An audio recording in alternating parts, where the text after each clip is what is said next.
નમસ્કાર વિદ્યાર્થી મિત્રો, મારી યુટ્યુબ ચેનલ સંજય પટેલમાં આપ સૌનું હાર્દિક સ્વાગત છે. મિત્રો, આજના વિડીયોની અંદર આપણે ધોરણ 5 વિષય છે ગુજરાતી કેકારવ, જેનો પાઠ 7મો, જેનું નામ છે ઢેબરાનો ન્યાય, આ પાઠની સમજૂતી અને પ્રશ્ન જવાબો જોવાના છીએ. વિદ્યાર્થી મિત્રો, જો તમે મારી ચેનલમાં નવા હોય તો મારી ચેનલને જરૂરથી સબસ્ક્રાઈબ કરો. વિડીયો સારો લાગે તો લાઈક કરો, શેર કરો અને બેલ નોટિફિકેશન ઓન કરો, જેથી મારા આગળના નવા વિડીયો પણ આપને મળતા રહે.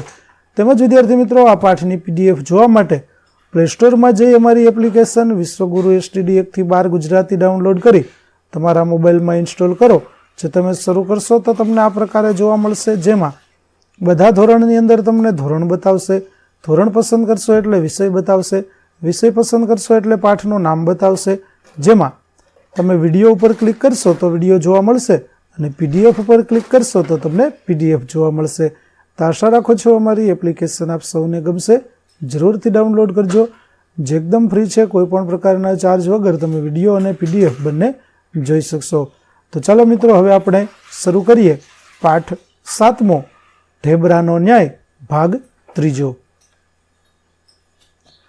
જે વાક્ય ખરું હોય તેની પાછળ ખરું અને જે ખોટું હોય તેની પાછળ ખોટું કરો.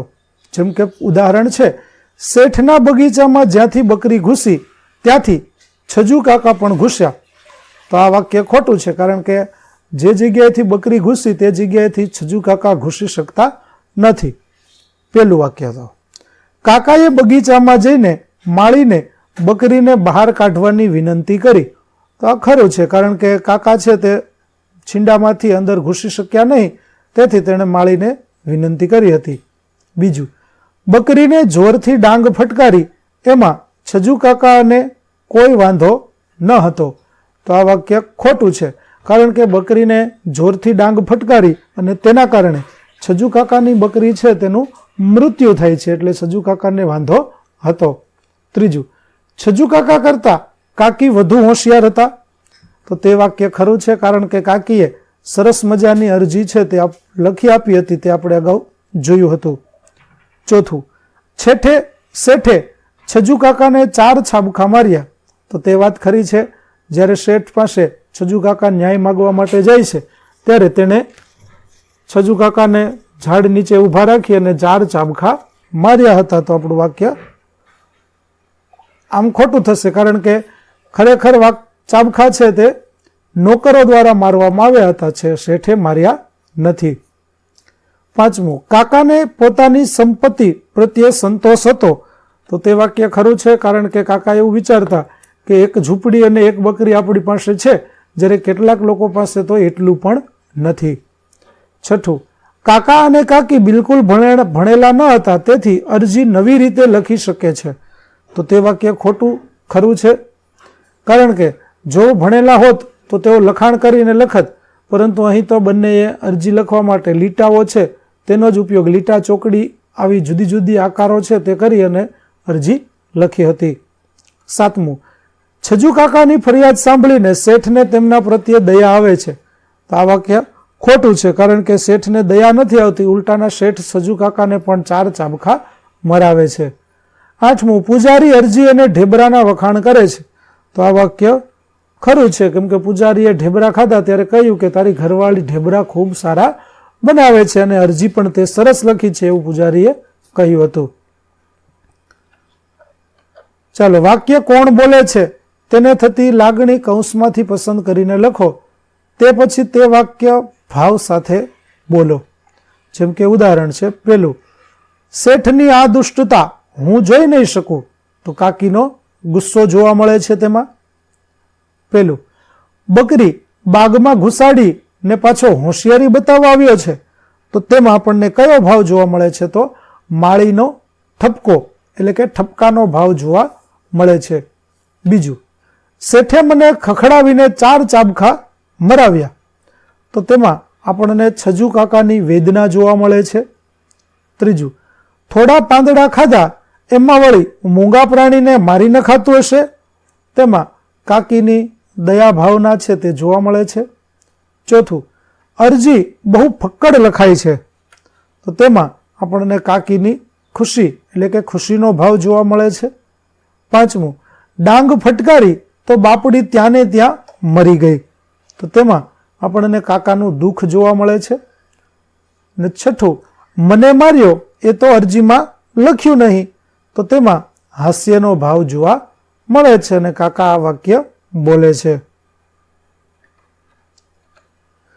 ત્યાર પછી આગળ હા હા હા એમ 3 વાર હસો અને આ સંવાદોમાં એવું તે શું છે જેનાથી તમને હસવું આવ્યું તે કહો.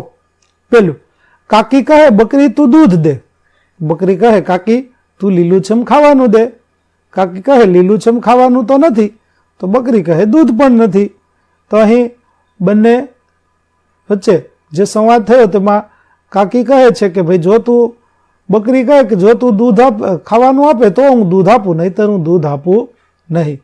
બીજી વાત છે, કાકી કહે શું થયું, શેઠે કઈ નુકસાની આપી.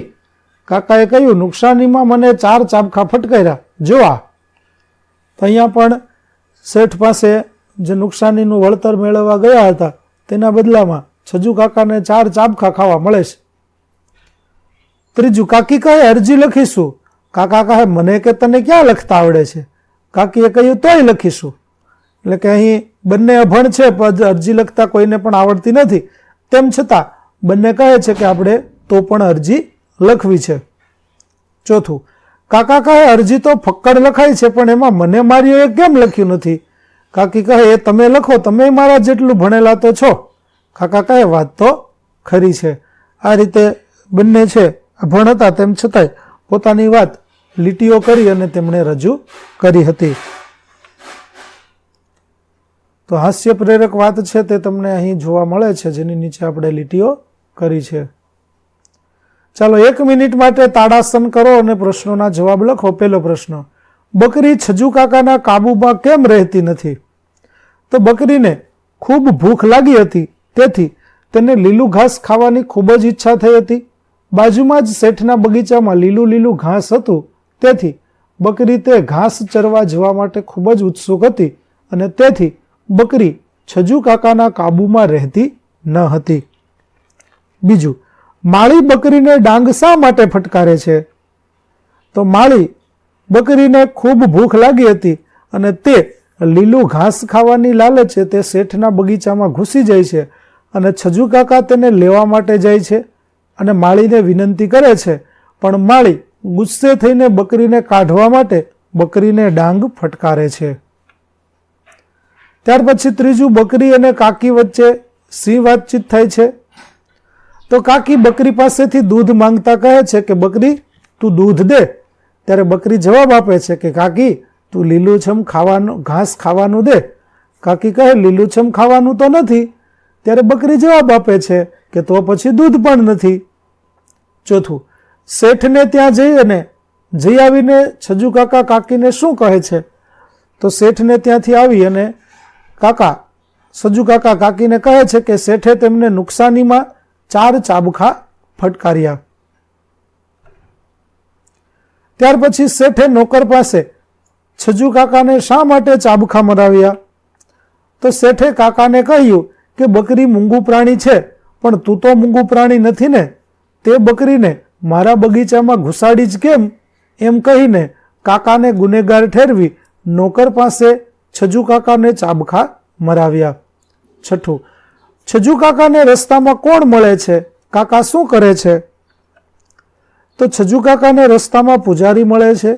છજુ કાકા તે પૂજારીને પોતાની બકરી અને શેઠે તેમને મરાવેલા 4 ચાબખાની બધી જ વાત કરે છે અને પોતે લાવેલા ઢેબરાનો નાસ્તો કરાવે છે. ત્યાર પછી 7મું, છજુ કાકા કે કાકીમાંથી વધુ હોશિયાર કોણ લાગ્યું, કેવી રીતે ખબર પડી. તો છજુ કાકા કે કાકીમાંથી વધુ હોશિયાર કાકી લાગ્યા કારણ કે ન્યાય મેળવવા પહેલા કાકાને શેઠ પાસે મોકલે છે પણ શેઠ પાસેથી ન્યાય ન મળતા પોતાને આવડે તેવી અરજી લખીને કાકાને રાજા જોડે ન્યાય માટે મોકલે છે. આથી કાકી હોશિયાર લાગ્યા. 8મું, વાર્તામાં હવે આગળ શું બનશે. તો છજુ કાકા રાજા પાસે જશે, રાજા તેમને ન્યાય આપશે અને શેઠને શિક્ષા કરશે. વાર્તામાં આવું બનશે. તો વિદ્યાર્થી મિત્રો, અહીં આપણો પાઠ 7 ઢેબરાનો ન્યાયનો ભાગ 3 છે તે પૂરો થાય છે. આગળના ભાગનો વિડીયો મેળવવા માટે મારી ચેનલને જરૂરથી સબસ્ક્રાઈબ કરો. તેમજ તમામ ભાગના વિડીયોની લિંક છે તે તમને આ વિડીયોના ડિસ્ક્રિપ્શનની અંદરથી મળી રહેશે.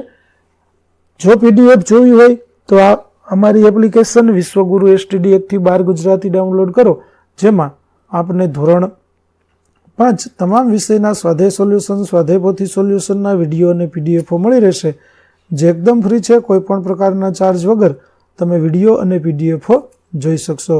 તો આશા રાખું અમારી એપ્લિકેશન આપ સૌને ગમશે. જરૂર ડાઉનલોડ કરજો. ફરી મળીશું આપણે નવા વિડીયો સાથે. ત્યાં સુધી આવજો.